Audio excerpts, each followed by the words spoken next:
Guys, welcome back to another video. Hope everyone is having a great weekend. Here is just kind of a smaller Saturday dose of what is happening right now over the weekend and late Friday in the news. We will start off here talking about Call of Duty, but before we continue, if you enjoy daily gaming news and content, hit the subscribe. Check out my Spotify. Link is in the description if you want the audio version. So Call of Duty, we've seen already a look at the new UI that they are going for, which is very similar to what they previously had. It seems like a slightly more sleek here, and it really obviously highlights Call of Duty Black Ops 6. One of the most annoying things though with every Call of Duty every year is just gigantic file sizes that you need to download, even if you're not accessing all of the content that is in the download itself. Like for me personally, I don't really play Warzone, and I play multiplayer, I play zombies, so just only having to download those two things would be a deal for me, as Warzone is a big part of the download, and it looks like they are finally going to be reducing the download file sizes for the launch itself. It says here, with these capabilities, we can cycle content that is less frequently used by players to a streaming cache, avoiding the need to download it directly to your device's storage. Going forward, more content will be included in this cache. With this change, you may see older content that briefly appears at a lower quality until the streaming cache is fully loaded, and the resolution of content streamed from the cache will depend on what setting you select for the future. So that is kind of how they are going to be offloading having to download just the massive file that we usually do have to download. They say the company will achieve this in multiple ways, including separating Call of Duty Warzone from the standalone title so it's not downloaded by default, which I'm very happy to hear. And to me, this is a good thing. And obviously for people out there who play Warzone mainly, like they have to go in and make sure that that is downloaded so that when they are jumping into the latest Call of Duty Black Ops 6, or the Call of Duty app, whatever you want to call it, whenever you launch it on your platform, you just have to make sure that's there. But not having to download it, which again is a huge part, is going to be nice. I mean, it's still going to be a big download.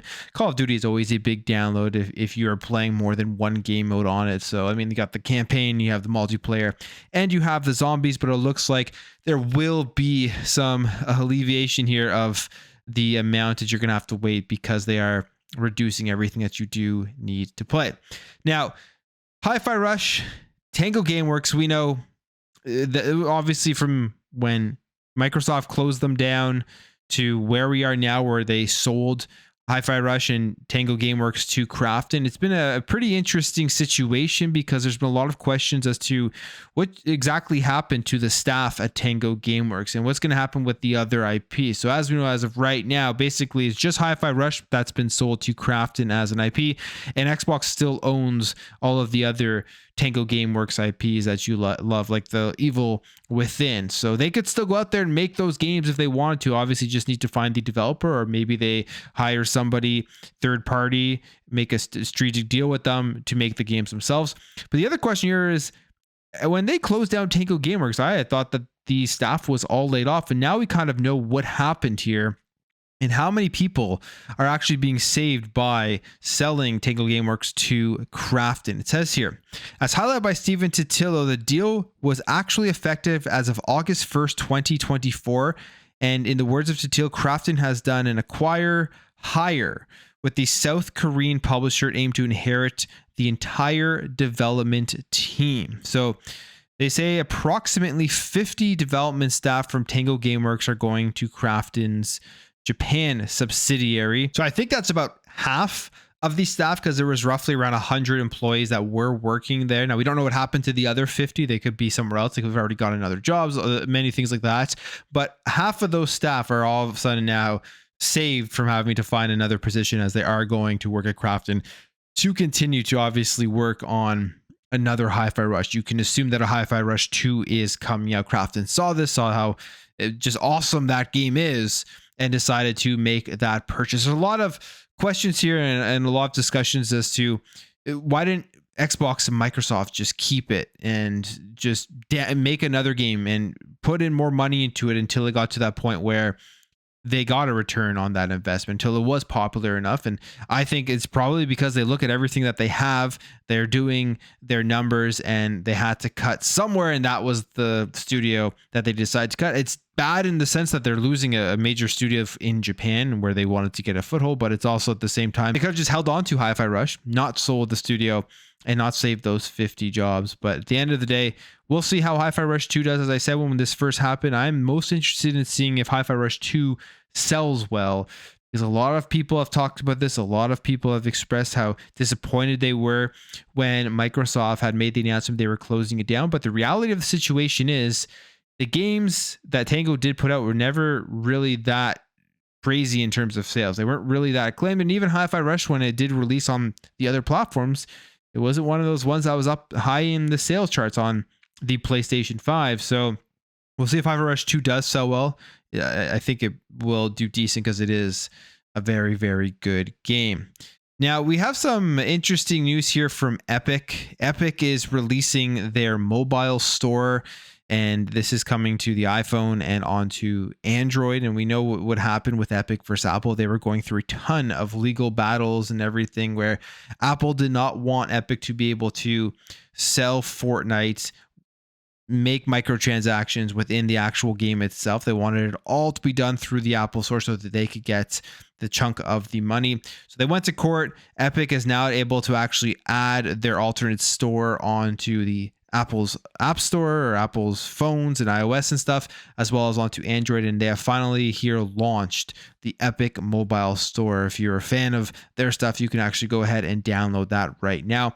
It says that the game is launching today on both the new iPhone version of the Epic Game Store through the Alt Store, pal, and another third-party app store. And the Epic Game Store is also launching today for Android users worldwide. And the launch follows years of litigation between Epic and Apple, as well as regulatory changes ushered in by the EU's Digital Markets Act, which forced Apple to allow alternate app stores. And this is a huge thing, because this is also something that Xbox is looking at here, and they're going to be able to take advantage of this as they are working on their Xbox mobile store. And I'm sure they're following this very closely, as right now they're testing out their mobile store, and until that officially launches, we'll see just what it is all about. But they have huge games as well. Like when you think about Call of Duty Mobile, if you can keep that all within the Xbox store and put those stores onto the Apple phones and tablets and stuff, and put it onto Android as well, a lot of people are going to download those stores and be right into the Xbox ecosystem. So mobile is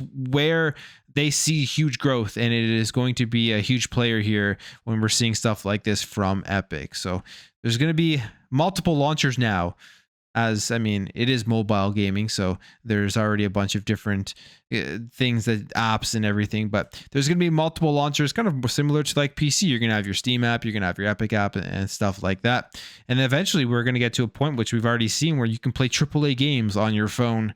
So that is something that will probably be integrated into all of this once it does grow and get bigger.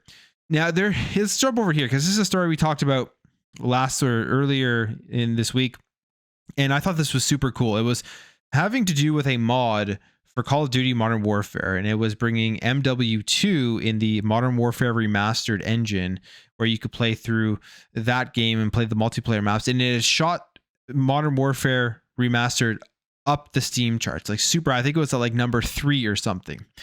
But now Activision came out and they put a cease and desist for this the day before it was actually supposed to launch, which I think is a pretty shitty move, a terrible move, honestly. Should embrace these mods and embrace the work that a community puts in and utilize it for the game itself. But they decided to shut it down, put a cease and desist, but it looks like it's probably not going to be dead, as they have actually leaked the mod itself after the cease and desist. It says a Modern Warfare Remastered mod called H2M has been leaked following a cease and desist from Activision. Activision issued the cease and desist letter yesterday, just a few hours before the mod was set to go live. This is pretty shitty, like super shitty by Activision to do this, super shitty by Xbox to do this, because of course they're now part of Xbox. So taking the mod's official Twitter account, the creator said, "Today our team members received a cease and desist order on behalf of Activision Publishing in relation to the H2M mod project. We are complying with this order and shutting down all operations immediately and permanently. which, I mean, it shot the game up super high on the Steam charts, an older Call of Duty, but they don't want it to be happening. Maybe they have their own remaster in the works. I would say that was probably one of those reasons that it could be. It says, however, after a few hours after the announcement, the creators would abide by the cease and desist. The mod files leaked across several Discord servers. Around 800 people were playing the mod at the time of writing, with thousands believed to have already downloaded it. So, and that's the other thing. Even this cease and desist, this was something that was not surprising that was going to happen, which was they were going to, or somebody, or I'm not saying the creators of it, who knows who, but there was going to get out there. It was going to get leaked, and people are downloading it and playing it. So we'll see how this evolves, and if there's any more to this story, or if that's just kind of the end of it, and if people are only going to have to play it through this leak. But hopefully something gets worked out here. And if Activision was smart, they take a look at this and they utilize it. They bring the people who create the mod on board or something to bring out an actual official remaster for MW2, because that thing would just sell like crazy. It would be insane. Well, let's jump over here. We have some more layoffs at Ubisoft. So just a quick thing here. Ubisoft laid off 45 more people from its San Francisco and North Carolina Red Storm offices this week. And they say here earlier this year, Red Storm canceled a game based on the Tom Clancy's Division. And I think that was that free-to-play Division game, Heartland or something like that. But this is just before they're about to launch the Star Wars game, just before they're about to launch Assassin's Creed Shadows. They're still laying off people in, I guess, the anticipation for that and having to make their money back and ROI back on that. But it's unfortunate. Hopefully those people do land on their feet and are able to find a job. And finally, we'll talk about Black Myth Wukong, because as we know, this is a game that's been extremely hyped up. It is a game that is going to be delayed on Xbox, but it is releasing on PC and PS5 right now and coming out on Xbox later.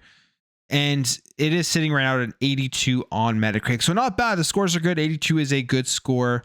I think a lot of people were expecting this to be like a 90 plus game, but that's not really the interesting story here. All the reviews here are from PC and nobody really knows why. The game itself has not been sent out at all for the PlayStation 5 yet to be reviewed. This comes here via X here, American Truck Song says Black Myth Wukong review embargo is up, but only for the PC version.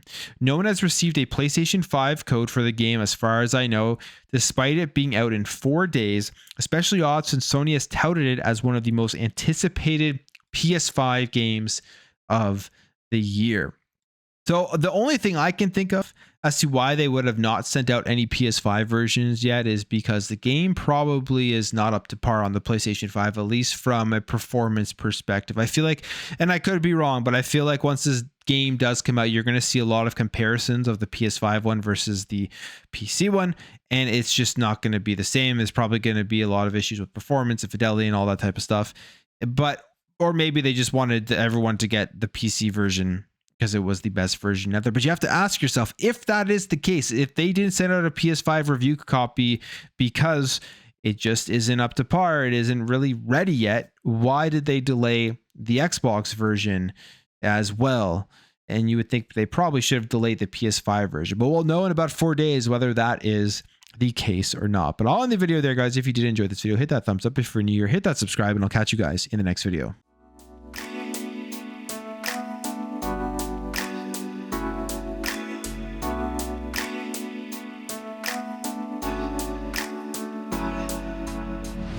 Bye.